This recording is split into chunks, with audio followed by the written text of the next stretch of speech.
আজকে দেখতেই পাচ্ছেন যে খাওয়ার জন্য ভাত বেড়ে নিয়েছি। আজকে শুরুতেই আছে আমার খুব অপছন্দের জিনিস, কিন্তু উপকারী জিনিস, নিম বেগুন। প্রথম পদ,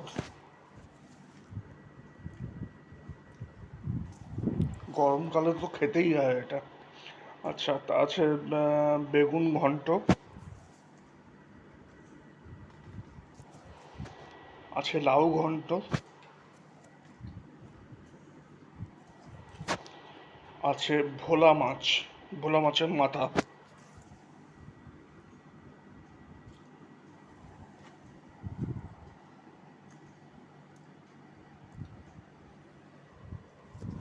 তাহলে শুরু করছি।